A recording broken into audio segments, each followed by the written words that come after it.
My name is Seven Muhammad. I'm also known as the author 7M, and I'm from Harlem, New York. How did I become a writer? I don't know that I became a writer. I don't know if someone becomes a writer. I haven't been trained to write. It's something that I've always done. I've always loved to write. In fact, it's a compulsion. It's something I have to do. I don't have a choice. I've always been like the person who kept family archives. I wrote everything down. I wrote for Scholastic Scope starting in the 4th grade. So I've always been a writer for as long as I can remember. Writers like J.D. Salinger, Donald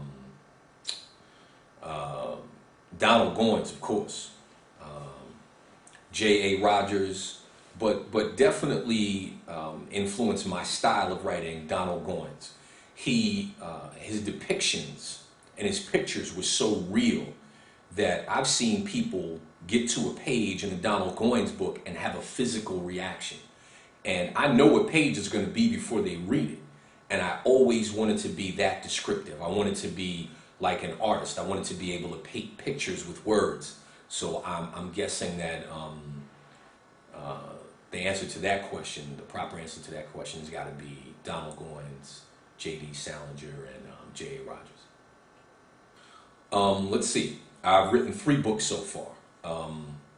The Number Man by 7M, 154th Street by 7M, and Don't Put It All the Way In, Surviving a Female Stalker. The Number Man is part of the series.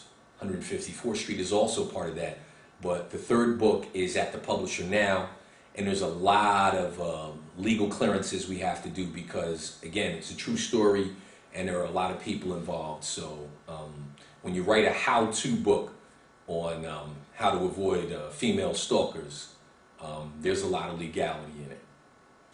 How did I get into spoken word?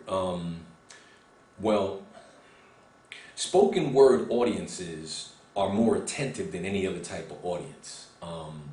You have to engage them. They're very intelligent. You find, like, if you're a musician and you could be Dizzy Gillespie and you could be doing one of the most powerful solos that you've ever done, and someone will order a drink. They'll talk on their phone, but the respect and the relationship dynamic between a spoken word artist and the audience, there's a lot of respect there, a lot more respect than any other type of art form, in my opinion. So I felt that this was the proper forum to showcase my writing skills, to bring my written voice to them in a verbal fashion, and the interaction is what I really appreciate. How does it help my work? Well, like I said, you have to engage them and you get an immediate reaction. So when you write something, it's not like writing and you send it out into the world through Amazon or Barnes & Noble or Kindle, and then you get the reviews. You get your review right there. Your critics are right there. They're looking right at you, and they're very honest, and you have to be honest with them. So it helps my work. It helps to keep me honest, and it helps to keep my fans honest too. And definitely allows them to see me and touch me and feel me, and gives me the ability to do the same with them. No, I am not self-published. I don't think that self-publishing your first book is a good idea. I mean, I agree with self-publishing, and I advocate it after the first book, because if you go with a publisher, I'm with a small publishing house, and I was able to pick from 3. I was fortunate enough to be able to pick which publishing house I went with. A smaller publishing house will have 8 or 9 people in a room all day long, 5-6 days a week, that depend on your book sales to pay their mortgages, to get their children through school, to buy braces, to buy socks, shoes. So when you're doing your day job and being a regular person, these people are pushing your art form, they're pushing your work. And when you self-publish your first book and no one knows you, it's almost impossible to get to the avenues the way you need to get to Amazon, to get to Barnes and Noble, to get to Kindle, to deal with them as diligently as your work deserves. So you need those people to help you get to the big venues and the big avenues. After they've done that for you and your name is more well known, then yeah, absolutely, self-publishing is the way to go. But I haven't done that yet. No. I don't know about the emotional part, but the power, I definitely give a lot of myself to the audience. You know, I really literally tear my chest open and I let them see my strengths and my humility and my humanity. And that's important for me. I have to trust them and I have to control the room and be bigger than the room in order for them to stay with me, to stay in the feeling. And that takes a lot. Yeah, it takes a lot. So, and emotionally powerful performance. Wow, thank you for saying it. Yes, the first two books are part of the series. The Number Man by 7M and 154th Street are part of a series about a character named Lee. And when you first meet Lee, it's 1978. I won't tell you how old he is. You'll figure that out on your own. But you meet him in 1978. And it follows him from 1978 all the way up to 1991.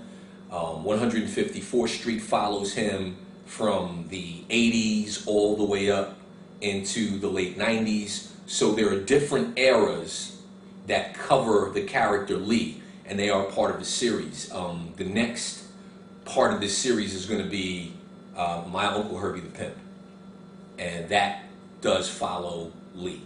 And he's the main character. The characters around him are real, his family members are real, and Lee is a real person. That's got to be like the most asked question. That's the question y'all ask me the most, am I Lee? But yeah, that's got to be the most asked question. And my most frequent answer to that question is sometimes. Let's suffice it to say that everything that's written about Lee is absolutely true. It happened. The people around him exist. The experiences are real. And Lee is definitely a real person. He's definitely a real person. Absolutely none is fiction. You know, like they used to say on the old Dragnet show, you know, the names have been changed to protect the innocent. In my work, the names have been changed to protect the guilty. So some of the names that you hear are the real names of the people. These people are not characters. You know, they're characters from my memory and from my experience, but they're not really characters. The names have been changed to protect the guilty, but nothing, absolutely nothing is fiction. From what I put in books, from what I perform as a spoken word artist, as an author, absolutely everything is true. My integrity is intact, and that's very important to me. Right, 154th Street is an audiobook, 2-disc set,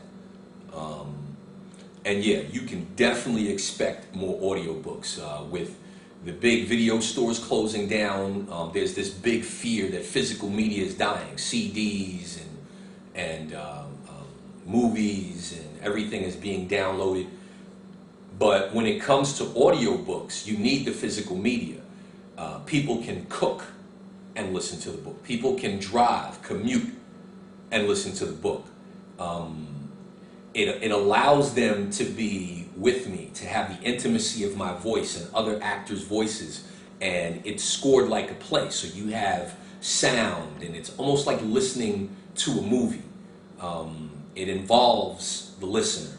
So yeah, we're definitely going to do more audiobooks. For some reason, people like to hear my voice. No. I didn't have to go to school. I didn't go to school to develop my voice, so to speak. My voice just developed on its own. As I got older, I started to sound more like my father. And my father was someone who had a big voice. And I don't think of my voice as being big or commanding, because when I open my mouth, I hear me. So it doesn't really sound the way it sounds to someone else.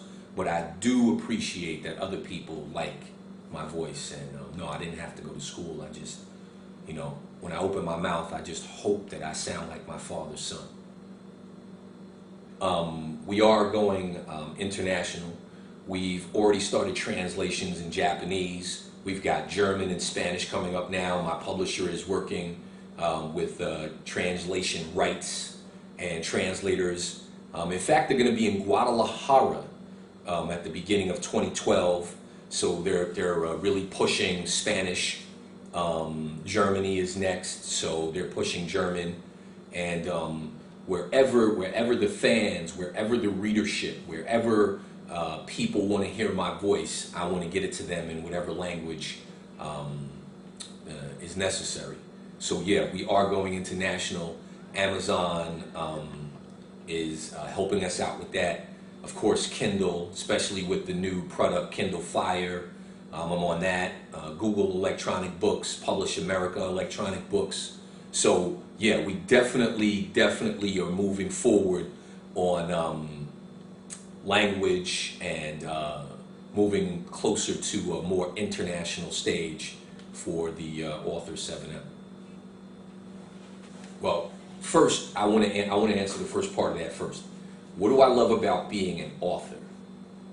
What I love about being an author is that I can speak the truth, and the truth never goes anywhere. I mean, as long as there's a government, as long as there's a government in another country, as long as there's a Library of Congress, as long as there's Interpol, as long as there are international business numbers, my work will be here. So what I love the most is to be able to tell the truth, to put it on paper, and know that it will be here forever, long after I'm gone. I mean, you could build a library, you could build a hospital, but that can be torn down.